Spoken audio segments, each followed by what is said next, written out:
Praise God. Amen. Hallelujah. Palakpakan po natin muli ang ating Panginoon. Amen. Ayan. So, muli maraming salamat po sa inyong pakikiramay at presensya sa araw na ito. Maging ganun po sa mga kasama po natin via Facebook Live. Thank you, Lord.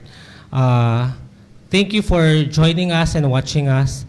Again, I would like to extend our gratitude sa lahat po ng nakiramay po sa aming pamilya. Lalong-lalo na po sa Amazing Grace Church family. Thank you po sa United Trinitarian Church Full Gospel, Saudi Arabia. Thank you po. And sa Two Hearts Prayer Group. Ayan. Praise God, nanonood po ngayon si mamay ko, and every time po na nagme-message po ako dito sa church, lagi po akong sinasabihan ni mamay ko po na i-greet po namin si papay ko po tsaka si mamay ko, kasi nanonood po sila palagi sa US habang tayo po ay nag-aaral ng Bible po dito sa church. Amen. Hallelujah. Amen. I hope malinaw po tayong napapanood ng mga kasama rin po natin sa Facebook Live. Thank you. Amen.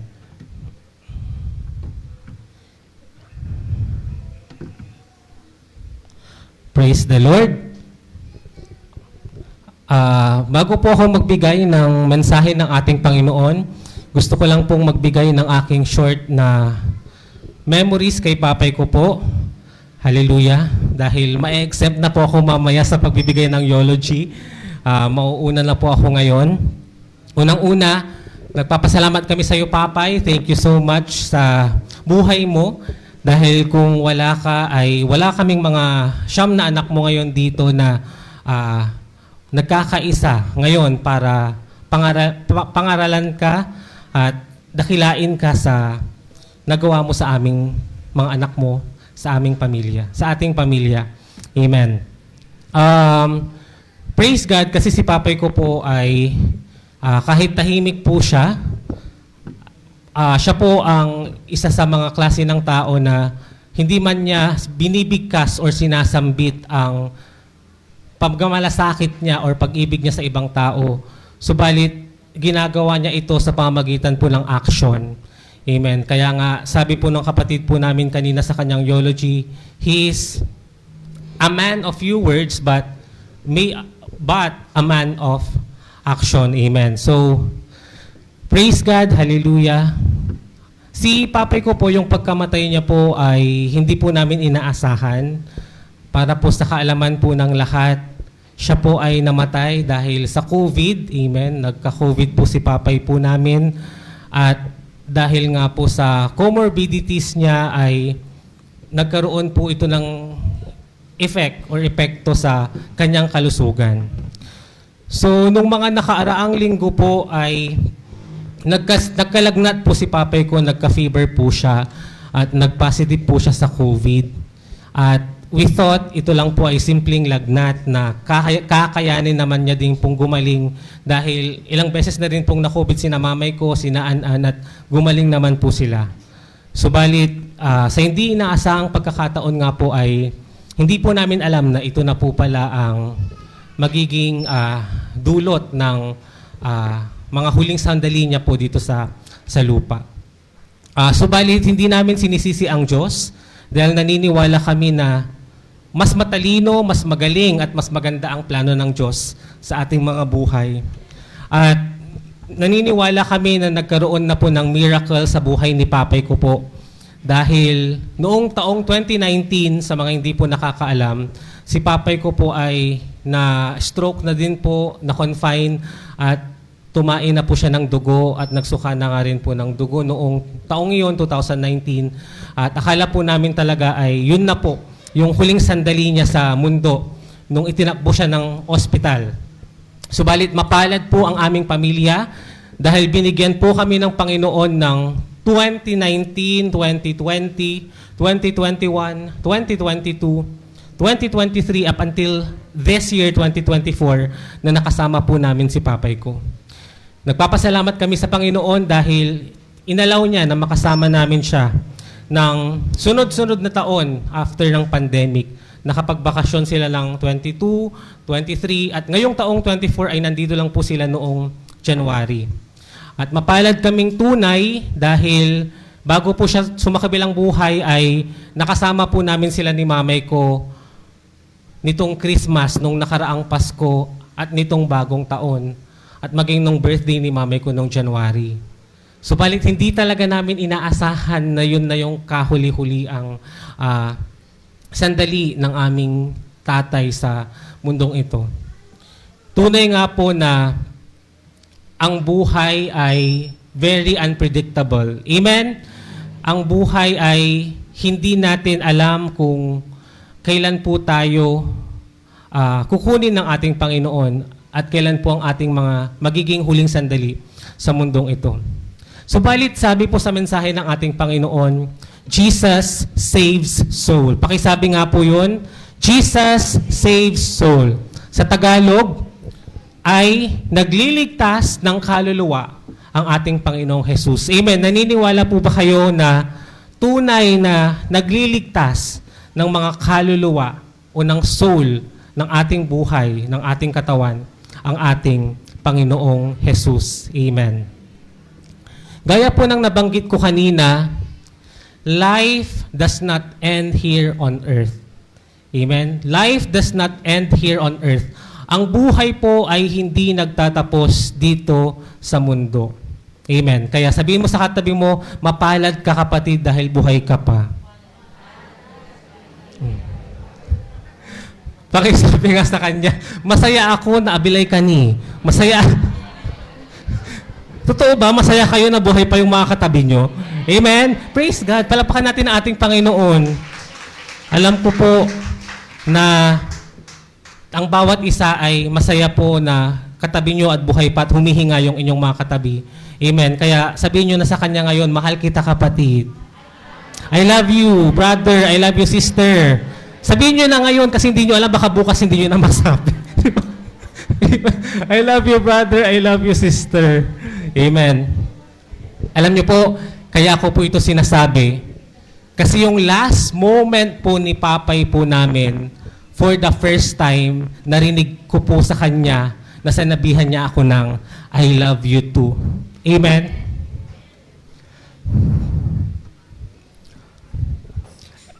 Nung inintubate na po kasi, nung tinupo na po si Papay ko, actually, sa totoo lang po, si Papay ko po, pinadala lang namin siya sa ospital nung Sabado. Isang linggo na po ngayon, saktong-sakto isang linggo na po ngayon.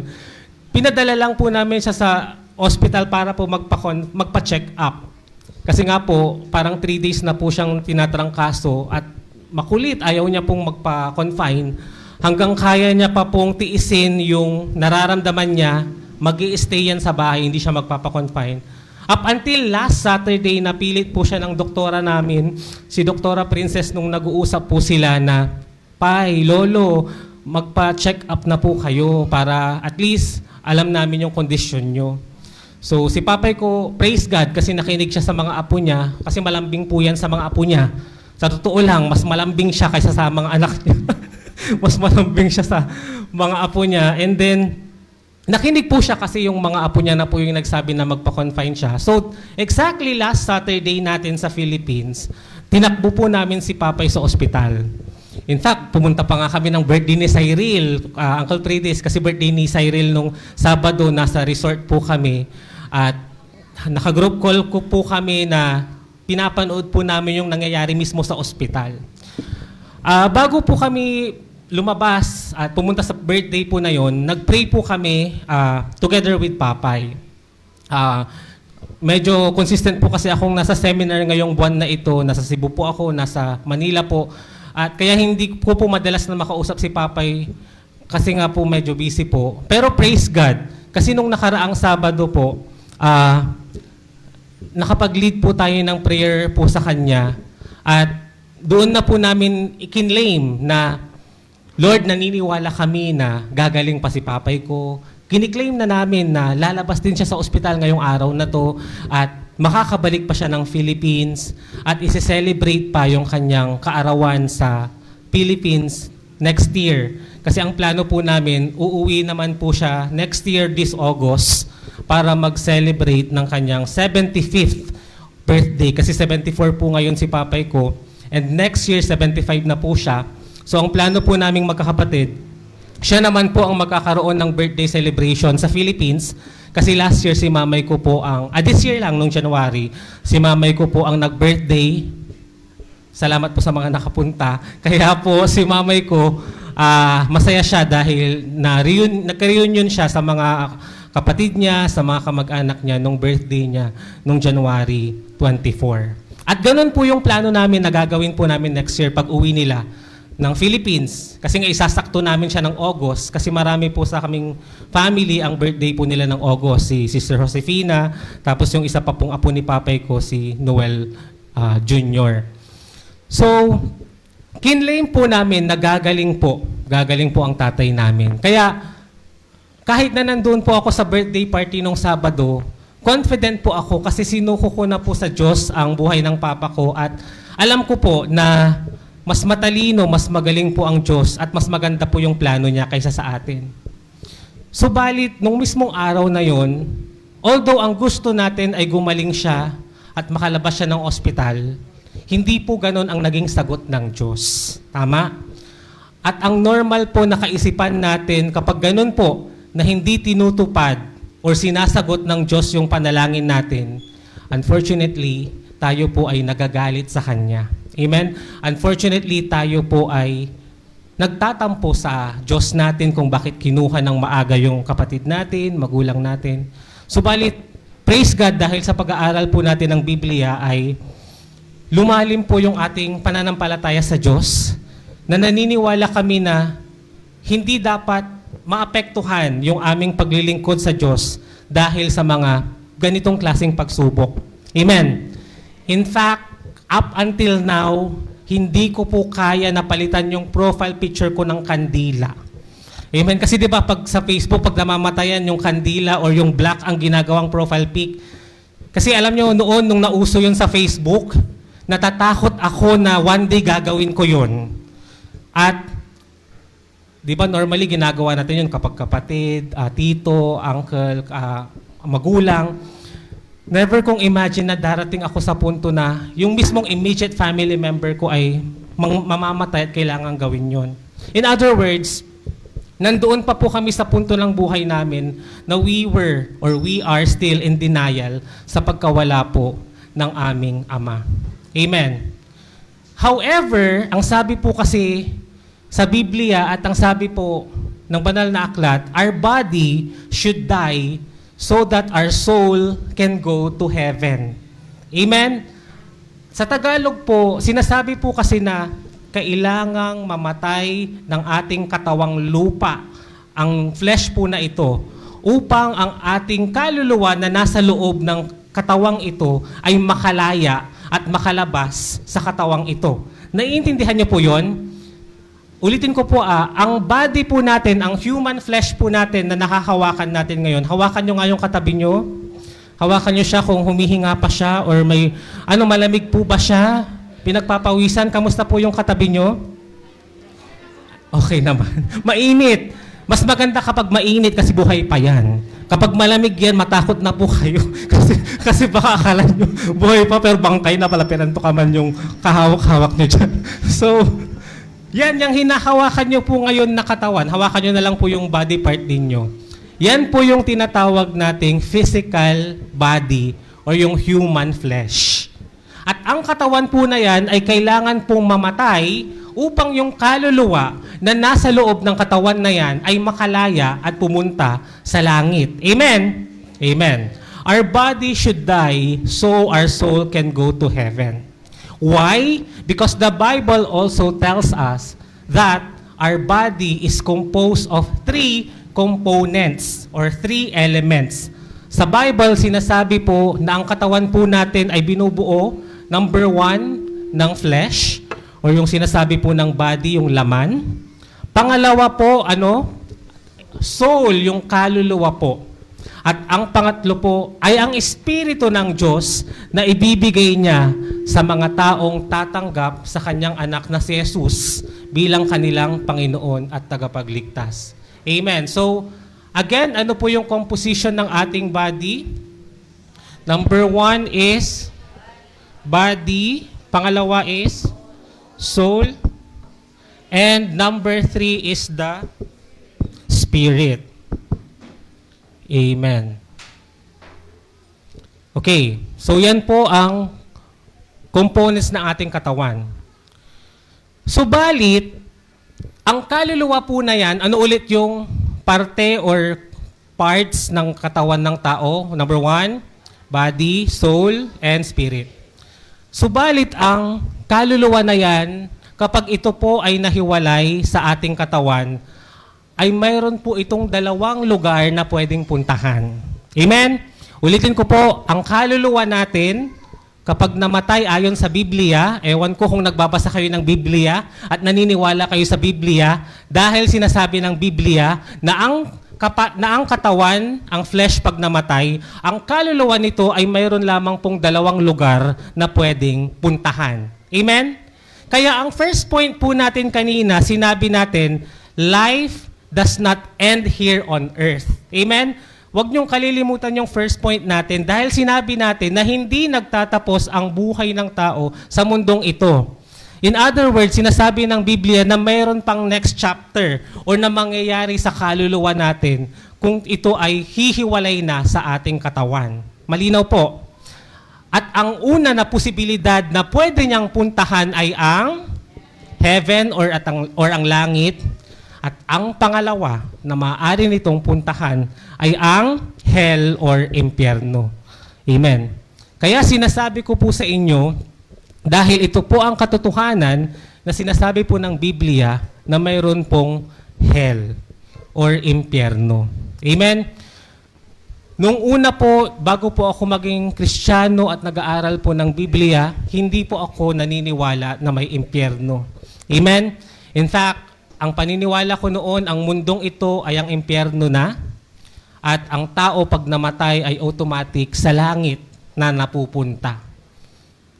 Subalit nalungkot ako nung mabasa ko ang Bible na mayroon palang impyerno na maaaring puntahan na mga taong hindi kikilala, hindi tatanggap, hindi luluhod sa ating tagapagligtas na si Jesucristo. Amen. Malinaw po yon. Praise God. So, mayroon lamang pong lugar na pwedeng puntahan ng ating kaluluwa. Amen? Sabi ko po kasi kanina, pag namatay ang tao, ang namatay lang yung flesh.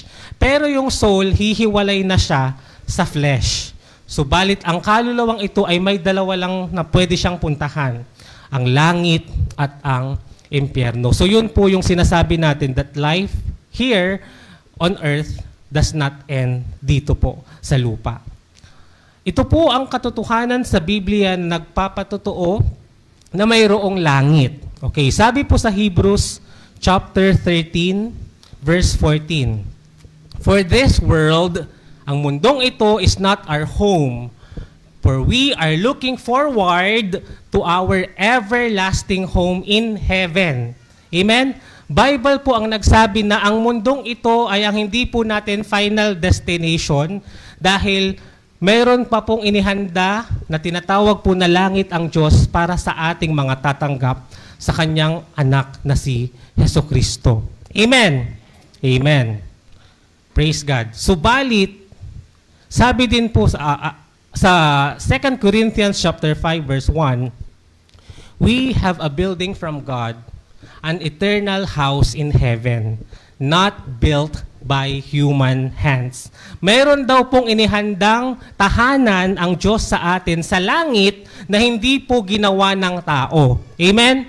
Sa mundong ito, maaaring may building, structure na pwede nating tirahan, subalit mayroon din pong inihandang tahanan ang Diyos sa atin sa langit. Sa Tagalog, sabi po sa 2 Corinthians chapter 5 verse 1, para mas ma-appreciate po natin ito, sabi po doon, alam naming kapag nasira na ang toldang tinatahanan natin ngayon. Ang sinasabi pong toldang tinatahanan natin ngayon, yan po yung katawan natin, yung human flesh. Amen? alam namin kapag nasira na or namatay na yung katawang ito, ang ating katawang lupa, amen?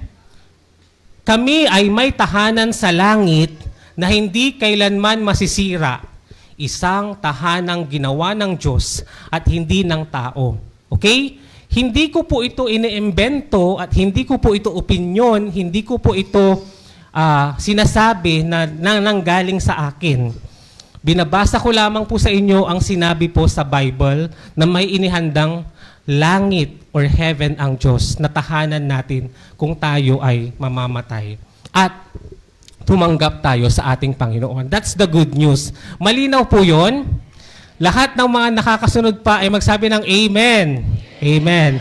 Sa aking mga kapatid, kindly check our group chat and Facebook Live so that we can monitor if our viewers from abroad are able to listen to this message all throughout the service.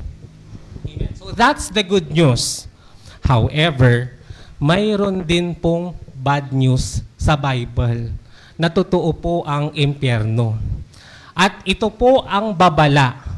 At ito po ang dahilan kaya ang aming pamilya ay nagkatipon-tipon at nagkaisa para magkaroon po ng ganitong gawain para po ipahayag sa inyo ang katotohanan na ang ating kaluluwa, kapag tayo po ay namatay, ito po ay maaaring pumunta sa impyerno. Kung hindi po natin tatanggapin at kikilalanin si Jesus na siya ay namatay, inilibing at muling nabuhay. Amen. At kung hindi po tayo hihingi ng kapatawaran sa ating mga kasalanan. Amen. Ngayon, babasahin ko po sa inyo ang isa sa napakaraming verses sa Bible na nagpapatotoo na mayroon pong impyerno. Okay? Again, sinasabi ko lang po ito sa inyo, hindi po ako ang nagsulat nito. Sabi po sa Revelations chapter 20, verses 13 to 15, hinatulan ang lahat ayon sa kanilang ginawa. Pagkatapos ay itinapon sila sa lawa ng apoy ng kamatayan at ang daigdig ng patay. Ang lawa ng apoy ang pangalawang kamatayan. So, ibig sabihin, namatay ka na nga sa human flesh, meron pa pong another death or suffering na mangyayari sa kaluluwa mo sa impyerno. Yun yung sinasabi sa Bible na lake of fire or the fires of hell. Amen. Sa Tagalog, lawa ng apoy. Ang lawa ng apoy ang pangalawang kamatayan because, again, mamamatay or magsasuffer po eternally rin ang katawan sa impyerno. At sabi po sa Bible, verse 15, ang sino mang hindi nakasulat ang pangalan sa aklat ng buhay ay itinapon sa lawa ng apoy. So, sino ang mga hindi nakasulat sa aklat ng buhay? Ito po ang mga taong hindi po nila kinilala ang ating Panginoong Jesus bilang kanilang tagapagligtas. Amen. At kabayaran sa kanilang mga kasalanan. Amen. Naniniwala po ba kayo na kayo ay makasalanan? Tanungin mo nga yung katabi mo, kapatid, makasalanan ka ba? Sino po dito ang walang kasalanan? Pakitaas po yung kamay. Sino po dito ang never ay, yung bata, praise God. Wala siya. Sana all, di ba? Amen. Naniniwala po ako na lahat po tayo ay nagkasala. Amen. At ang kabayaran ng kasalanan ay kamatayan. At ang kamatayan na ito ay parurusahan o pagbabayaran natin sa impyerno o sa hell. Subalit mapalad tayo dahil ibinigay ng Diyos ang kanyang kaisa-isang anak na si Jesus bilang kabayaran sa ating mga kasalanan. Amen. So question, where do you want to go? Saan mo gustong pumunta? Tanungin mo nga yung katabi mo, sa langit o sa impyerno? Malinaw po ba na may dalawa lang pwedeng puntahan ang kaluluwa, langit o impyerno? Sino po dito ang excited sa impyerno po siya pupunta? Amen. Sino naman po dito ang gusto pumunta sa langit? Amen. Pero wag muna ngayon, di ba? Sana sa mga after 10 years pa ganun or 40 years, di ba? Ma-enjoy pa natin yung buhay na ibinigay sa atin ng Panginoon. So, tanungin mo nga yung katabi mo, kapatid, saan mo gustong pumunta? Saan daw po? Kala ko sa Amerika, baka gusto nyo, baka gusto nyong mag-abroad.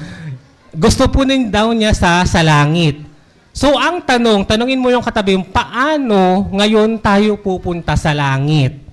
Amen. How can we go to heaven? If gusto pala nating pumunta sa langit, ang next question natin, paano? Paano? Di magpakamatay. Mali po yun. Okay. Ang sabi kanina, kailangang mamatay para tayo ay, ang kaluluwa ay humiwalay sa katawang lupa or sa flesh.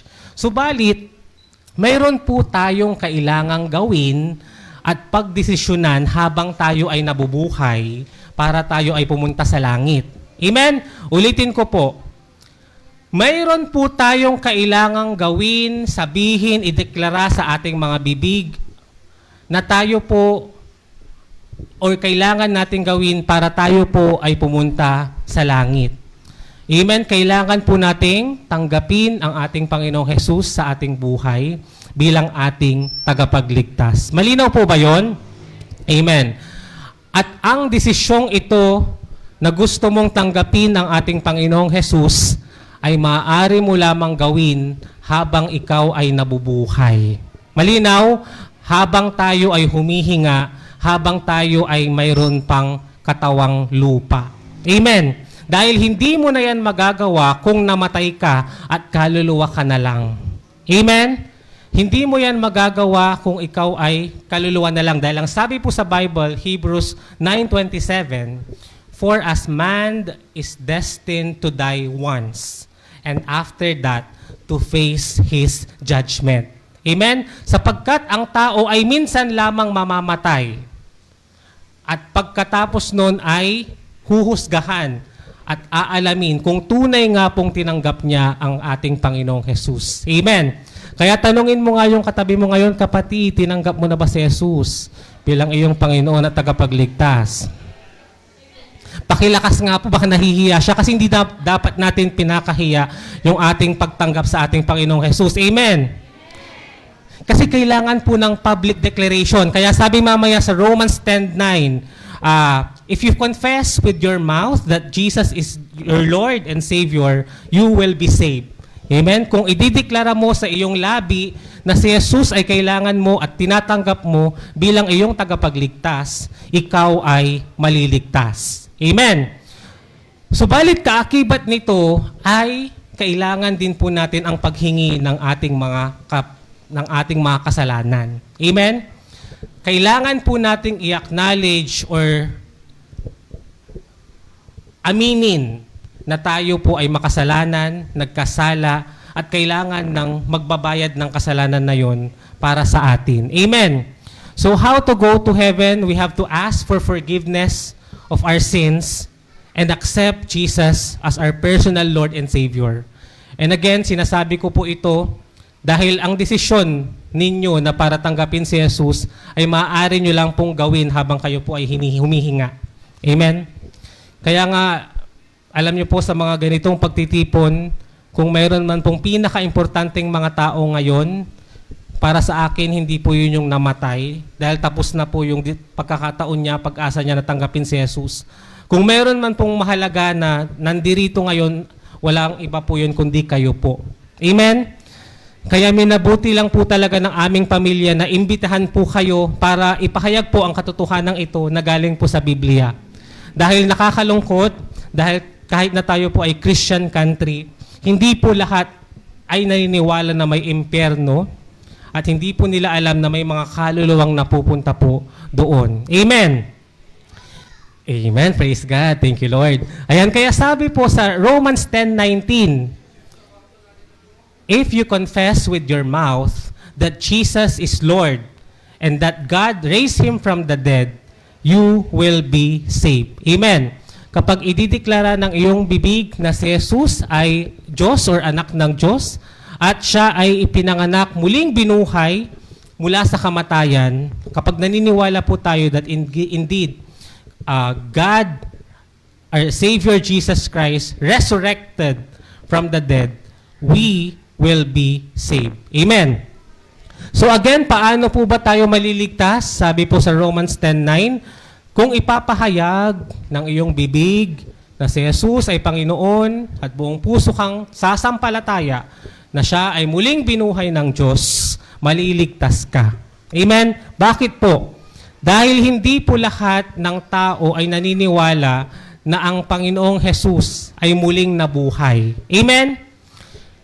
Gusto ko na pong sabihin sa inyo na wala na pong tao sa mundo ang ipinanganak na muling nabuhay na kailanman ay hindi namatay. Amen? May kakilala po ba kayong namatay na tapos nabuhay siya?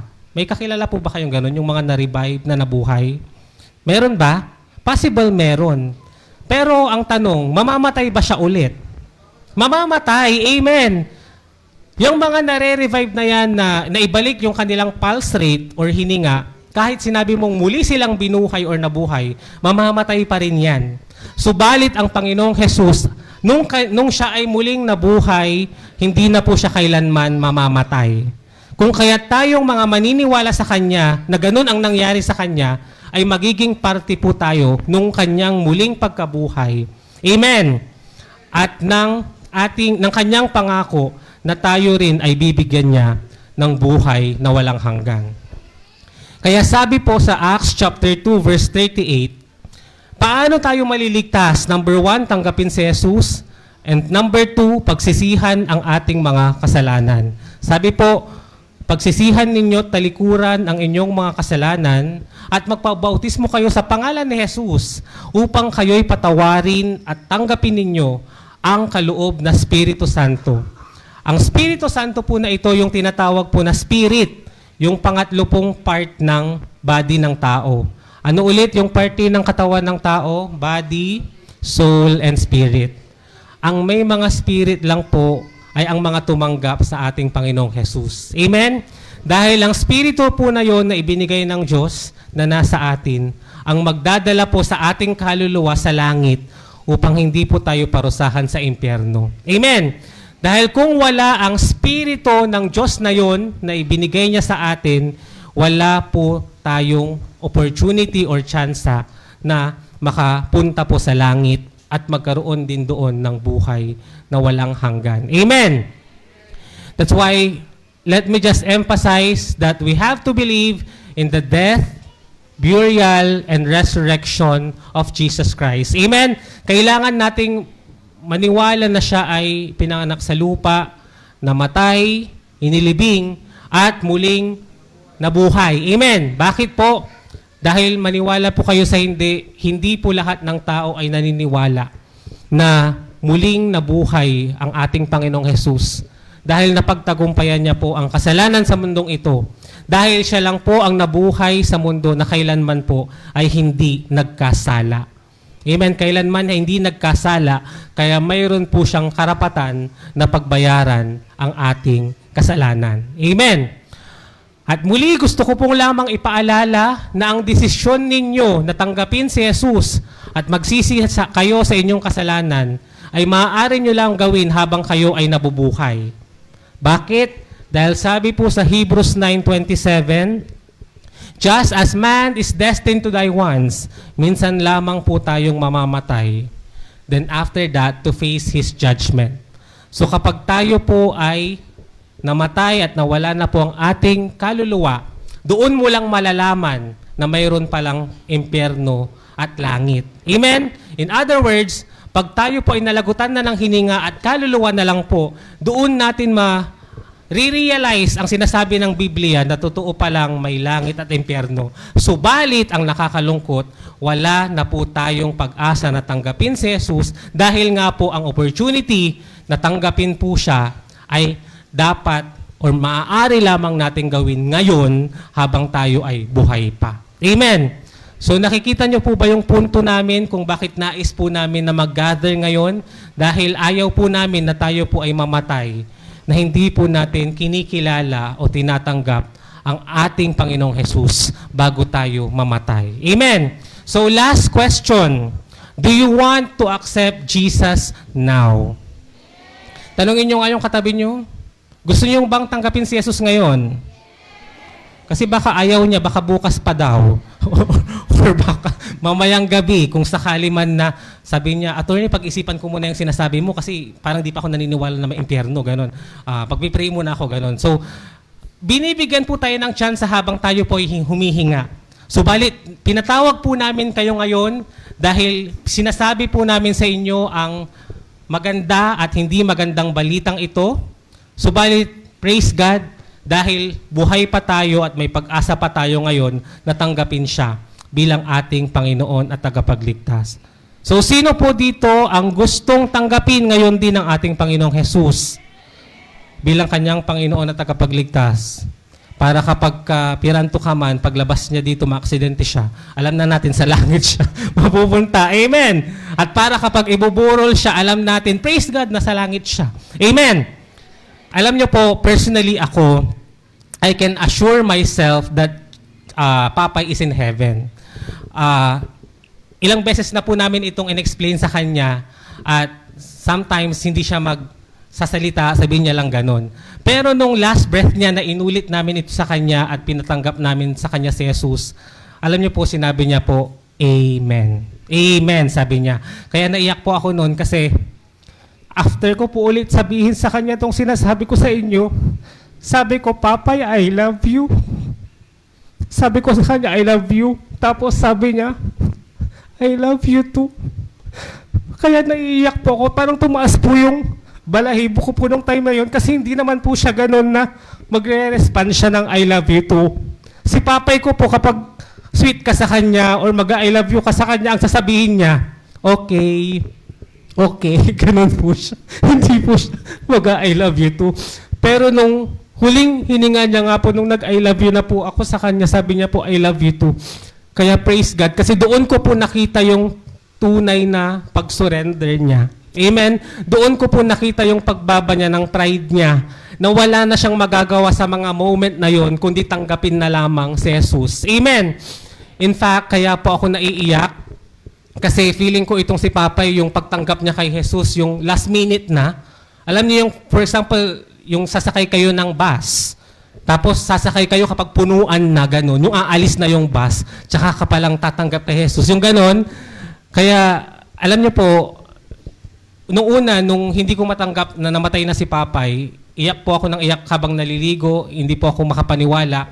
Pero habang naliligo po ako, ang ipinakita po sa akin na vision ng Diyos is that, sabi ni Lord, kasi yung tatay mo, nung namatay siya at nakita niya na yung langit, tumakbo na yan agad. Bigla na siyang tumakbo sa langit, sumama sa Diyos. At sabi niya, balakilad tawon, bali-bali manaya dyan langit, akla. Sabi niya, kaya habang umiiyak po ako nun, tumatawa po ako sa CR. Kasi yun ang pinaramdam sa akin ng Diyos na, si Papay mo kasi nung nakita niya na yung langit at na-realize niya na totoo pala ito, dahil tinanggap niya si Jesus, bigla na siyang tumakbo. Kaya nasa piling na siya ng ating Panginoong Jesus ngayon. Amen! Praise God. So, hallelujah. Ulitin ko bilang aking panghuling tanong, gusto niyo po bang tanggapin ang ating Panginoong Jesus? Amen. Praise God. So, tayong lahat po ay tumayo at hindi nakalagay yung responso. Wala yung responso sa slides. Yung responso. Amen.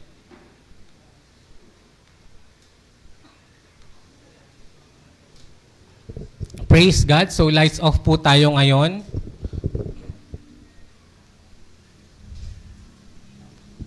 Wait lang po. Paging Paul Nathaniel Scotto.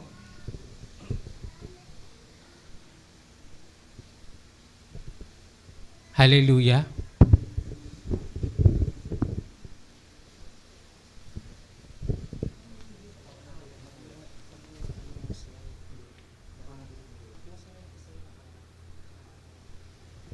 Hallelujah. So, muli gusto ko lamang pong i-emphasize na tayo po ay mayroon lamang pong pagkakataon na tanggapin at kilalanin ng ating Panginoong Jesus habang tayo po ay nasa langit.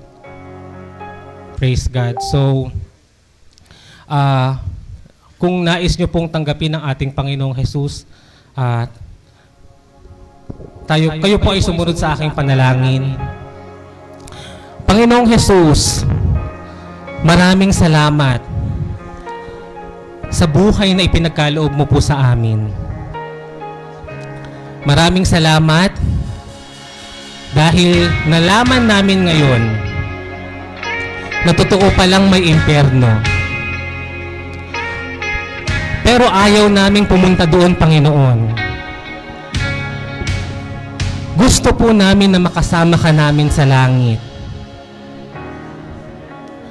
Kaya ngayon din ay tinatanggap ka namin bilang aming Panginoon at tagapagligtas. Patawarin mo kami sa aming mga kasalanan. Naniniwala din kami na ikaw ay nabuhay, namatay, inilibing, at muling nabuhay. Kaya ngayon, naniniwala kami na sa aming pagtanggap sa iyo, na sa aming pagkilala sa iyo ngayon, ay sa langit kami pupunta, gaya ng iyong pangako. So muli, Panginoon, tinatanggap ka namin ngayon bilang aming Panginoon at tagapagligtas. Amen. Ito po ang aming panalangin sa matamis na pangalan ni Jesus. Alam niyo po, pwede na po tayong maupo. Hallelujah. Kung tatanungin niyo po ako ngayon kung sino po yung totoong tumanggap kay Jesus at sumunod sa panalangin na yon, hindi ko po alam. Dahil hindi ko po alam ang kaisipan ninyo kung nagdududa ba kayo or hindi kayo naniniwala. Subalit may isang tao na nakakaalam kung tunay nyo siyang tinanggap. At yun ay walang iba, kundi ang ating Panginoong Jesus lamang. Amen! Kaya kung tatanungin nyo ako kung yung mga mahal nyo sa buhay ay kumilala na sa ating Panginoong Jesus, alam yun ng ating Panginoong Jesus. Kaya kasama ka, ang iyong pangalan ay kasama sa aklat ng buhay na mapupunta sa langit kung sakaling ikaw ay mamatay at mahiwalay ang iyong katawan sa ang iyong kaluluwa sa iyong katawan. Amen. Praise God. So